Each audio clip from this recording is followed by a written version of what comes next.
श्री स्वामी समर्थ. जय जय स्वामी समर्थ. नमस्कार मंडळी, मी मोनिका आणि तुम्ही पाहतायत महाराष्ट्रीयन वारसा.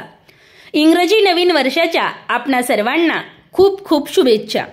नवीन वर्ष सुरू झालेलं आहे आणि आपण प्रत्येकानं नवीन कॅलेंडर हे घेतलंच असेल किंवा काही वेळा आपल्याला कॅलेंडर हे गिफ्ट म्हणून सुद्धा मिळालेले असतात. आपल्या प्रत्येकाच्या घरामध्ये वेळ आणि दिवस व्यवस्थित कळावा यासाठी घड्याळ आणि कॅलेंडर हे आपण लावत असतो.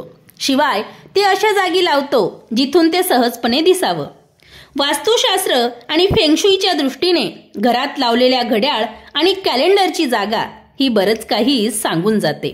आजच्या भागात आपण वास्तुशास्त्रानुसार आपल्या घरामध्ये कोणत्या दिशेला घड्याळ आणि कॅलेंडर हे लावावं, कोणत्या दिशेला ते लावणं टाळावं याविषयीची माहिती घेऊयात.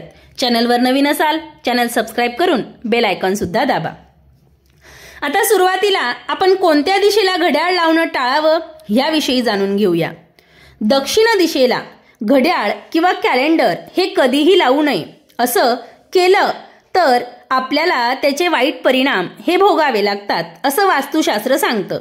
कारण दक्षिण दिशा ही वास्तुशास्त्रात यमाची दिशा म्हणजेच मृत्यूच्या देवतेच्या संबंधीची दिशा दर्शवलेली आहे.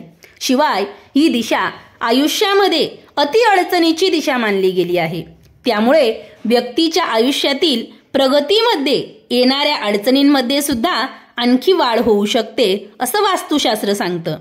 फेंगशुईमध्ये सुद्धा ही दिशा नकारात्मक ऊर्जा निर्माण करणारी दिशा मानली गेली आहे.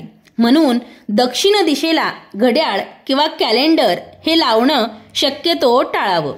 त्याचप्रमाणे दारावर, दाराच्या मागे, दाराच्या चौकटीच्या वर अशा ठिकाणी सुद्धा घड्याळ किंवा कॅलेंडर हे लावू नयेत किंवा ठेवू नयेत. आपण जर अशा पद्धतीनं कॅलेंडर किंवा घड्याळ ठेवले किंवा लावले तर त्यामुळे घरातील व्यक्तींमध्ये तणाव निर्माण होतात आणि विवाद हे वाढत जातात. म्हणून कॅलेंडर आणि घड्याळ हे योग्य दिशेतच लावावेत. परंतु घड्याळ लावताना सुद्धा काही काळजी घेणं हे महत्त्वाचं आहे. म्हणजेच घड्याळाची काच ही व्यवस्थित असावी, ती फुटलेली नसावी, घड्याळ बंद अवस्थेत नसावी. काही वेळेला घड्याळात वेळ ही मागे पळताना दिसते, तशी तर अजिबात नसावी. एकतर घड्याळ अचूक आणि योग्य वेळ दाखवणारी असावी किंवा काही वेळा 5 ते 7 मिनिटं पुढे असेल तर ती चालू शकते. आता घड्याळ आणि कॅलेंडर हे कोणत्या दिशेला असावेत जेणेकरून हे घड्याळ आणि कॅलेंडर आपल्या आयुष्यामध्ये शुभ आणि उत्कर्ष वाढवणारी वेळ घेऊन येतील.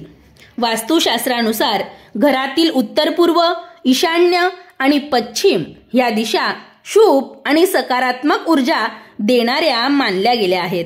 त्यामुळे घड्याळ आणि कॅलेंडर या वस्तू नेहमी वास्तूच्या या शुभ दिशेत आवर्जून ठेवाव्यात.